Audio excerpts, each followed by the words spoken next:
Dear students, आप सभी लोगों का स्वागत है आपके अपने यूट्यूब चैनल डीजे सर पर। आज का वीडियो क्लास 12 के बच्चों के लिए बहुत इंपॉर्टेंट है क्योंकि इसमें हम लोग बात करने वाले हैं इतिहास के महत्वपूर्ण दीर्घ उत्तरीय प्रश्न के बारे में। तो देखिए, एक ही प्रश्न है, बहुत ही इंपॉर्टेंट है और दीर्घ उत्तरीय है। प्रश्न कुछ ऐसा है, 19वीं शताब्दी के आंदोलनों से जाति व्यवस्था में क्या परिवर्तन हुए। प्रश्न को एक बार फिर सुन लीजिए, 19वीं शताब्दी के आंदोलनों से जाति व्यवस्था में क्या परिवर्तन हुए। आइए चलिए देखते हैं इसके आंसर को। भारत में जाति प्रथा। भारत में जाति प्रथा की शुरुआत आज से लगभग 2000 वर्ष पहले ही हो चुका है। तब से इसका रूप एक जैसा नहीं रहा है। कई प्रकार के इसमें उतार चढ़ाव देखने को मिले हैं। तो चलिए आइए, हम लोग को मेन जो हेडिंग से रिलेटेड बात करना है कि 19वीं शताब्दी के आंदोलनों से जाति व्यवस्था में क्या परिवर्तन हुआ है। बात हमारी यहाँ है, देखिए मैंने इसे स्टार्ट किया। आप चलिए आइए देखते हैं कि क्या परिवर्तन हुए हैं। अगर परिवर्तनों की बात होती है तो निम्न परिवर्तन हुए। इसमें पहले हम लोग की हेडिंग जो बनती है, ब्राह्मणों की प्रभुत्व में कमी आई है।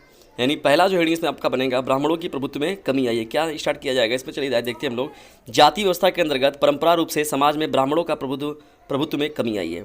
एक अलौकिक संस्था के रूप में नहीं देखा जाता है, बल्कि इसमें मानव निर्मित रचना माना जाता है और ब्राह्मणों को जन्मदाता माना जाता है। धार्मिक क्रियाओं और पूजा पाठ के महत्व के कारण ब्राह्मणों के परंपरा पर्वतों में कमी आई है। तो देखिए, यहाँ पर पहला बात हो गया कि जैसे स्टार्टिंग में जो पूरा का पूरा 4 वर्ण थे, ब्राह्मण, क्षत्रिय, वैश्य और शूद्र। तो ये इस प्रकार से 4 प्रथाएं थी। जाति प्रथा की बात होगी, वर्ण 4 वर्णों में बटा हुआ था। लेकिन अब देखा जाए, जितने प्रकार से जातिगत आंदोलन हुए हैं, कई प्रकार कई जगहों पर लोग मंदिर वगैरह में नहीं जा सकते, यहाँ नहीं जा सकते, वहाँ नहीं जा सकते, ये हैं तो ये ना काम नहीं करेंगे, वो है तो वो काम नहीं करेंगे। लेकिन इसमें बहुत कमी देखने को मिली है। जिसमें पहली हेडिंग आप बनाएंगे, ब्राह्मणों की प्रभुत्व में कमी देखी गई है। तो भारत में जाति प्रथा का ये बहुत बड़ा परिवर्तन हुआ है। तो यहाँ पर देखिए, इतनी हेडिंग लिखते हैं आपको तो पर्याप्त रहेगा। आप चलिए आइए देखते हैं हम दूसरी हेडिंग को। इसमें दूसरी महत्वपूर्ण हम लोग की हेडिंग है, वैवाहिक संबंधों में परिवर्तन भी देखा गया है। अंतर्विवाह जाति प्रथा का सबसे कठोर नियम था। इसके अनुसार व्यक्ति अपने जाति या उपजाति में ही विवाह करता था, परंतु विवाह संबंधी इस नियम परिवर्तन में अब परिवर्तन आई है।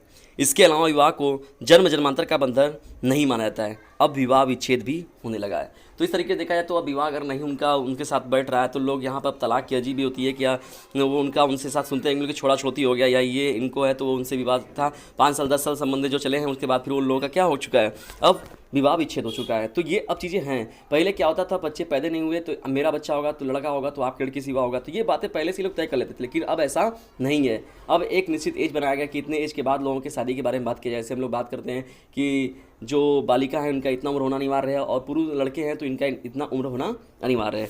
तो वैवाहिक संबंधों में परिवर्तन के लिए देखिए सब नियम लाए गए। उसके अलावा देखो, विधवा पुनर्विवाह हो गया, बाल विवाह पर रोका गया। तो इसमें कई प्रकार के ये 19वीं शताब्दी में किए गए आंदोलन है, जिसका कि यह परिणाम है। पहले देख रहे थे आपकी सती प्रथा इतना ज़्यादा प्रभावित था, जिससे कि लोग इतने ज़्यादा प्रभावित थे।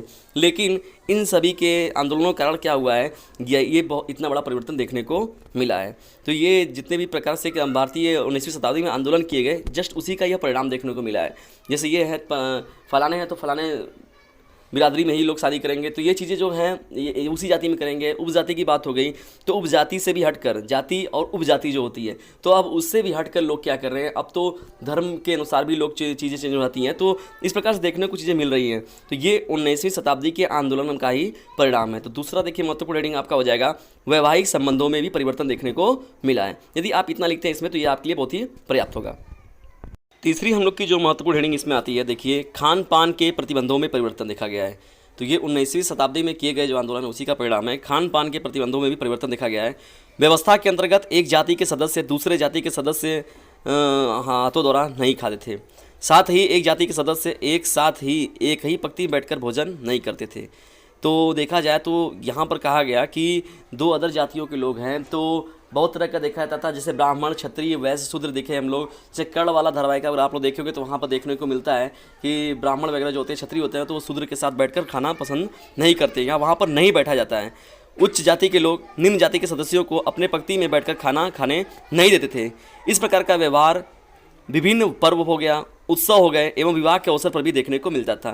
जैसे कोई पर्व हो गया तो वहाँ पर देख रहे हैं कि जो ऊंची कास्ट वाले हैं तो वो उधर अपने तरीके से मना रहे हैं, जो निम्न कास्ट वाले हैं वो अपने में मस्त हैं, लोग अपने तरीके से लोग मना रहे हैं। उत्सव भी उसी तरीके से, विवाहों में भी ये सभी मतभेद देखने को हम लोग को मिलता था, जो अब धीरे धीरे क्या हो रहा है, समाप्त हो गया है। ये 19वीं शताब्दी में किए गए आंदोलनों के प्रयास के कारण ही ऐसा हुआ है। परंतु अब होटलों के तीनों में प्रकार जो होते हैं उसमें व्यवहार देखने को नहीं मिलता है। यानी ऐसे व्यवहार जो हैं, अब पर्व हो गए, उत्सव हो गए, विवाह हो गए, तो जिसके भी अगर जिसमें बुलाया जा रहा है तो लोग बहुत से भी एक दूसरे में जा रहे हैं। ये एक भोजन नहीं बन के रह गया कि नहीं ये भोजन अब यही करेंगे, वो भोजन वो करेंगे। हम लोग तो बहुत चीज़ों को देखते हैं कि नहीं अब ये ब्राह्मण है तो कभी कभी उनको देखा जाता है कि वो इन चीज़ों को भी ग्रहण कर ले रहे हैं या वैसी चीज़ों को भी, मतलब तो ये कहा गया कि अब ऐसी खान पान में कोई प्रतिबंध नहीं रह गया है। तो लोग अपने तरीके से क्या कर रहे हैं, अब होटलों में जाने पर लोग को ये नहीं कहता कि नहीं भैया इसमें कौन रहा था, यानी इस होटल में कौन था पहले, इसके बारे में कोई पूछने उछने नहीं जाता है। इसके अलावा देखा जाए 19वीं शताब्दी के आंदोलनों में जाति व्यवस्था में क्या परिवर्तन आया है, तो जिससे निम्न जाति के लोग थे उनको उच्च शिक्षा का प्रावधान नहीं था। जैसे ब्राह्मण हो गए तो उनको वेदों का पाठ करना उनके लिए अनिवार्य था, जबकि शूद्र वगैरह के लिए चीज़ें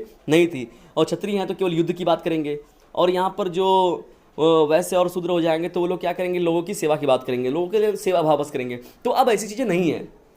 अब हम लोग देख रहे हैं कि बहुत सी चीज़ें के परिवर्तन समाज में देखा गया है। तो ये कहीं ना कहीं से 19वीं शताब्दी के जाति के लिए किए गए जो प्रमुख रूप से जो आंदोलन किए गए थे उन्हीं का कहीं ना कहीं से परिणाम है।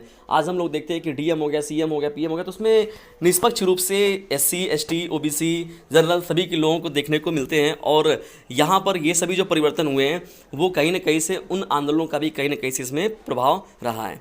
तो इस महत्वपूर्ण हेडिंग का या जो ये आपका दीर्घ उत्तरीय प्रश्न था, यदि आप इसमें इतना हेडिंग लिखते हैं तो ये आपके लिए बहुत ही पर्याप्त होगा और आपको पूरा का पूरा नंबर देकर जाएगा। वीडियो को अंत तक देखने के लिए हृदय गहराइयों से आप सभी लोगों का विनम्रतापूर्वक धन्यवाद। और साथ ही साथ देखिए मेरी बात याद रखिएगा, इसे फ्रेंड्स के बीच में शेयर जरूर करें। मिलते हैं अगली वीडियो में, तब तक के लिए टेक केयर, गुड बाय।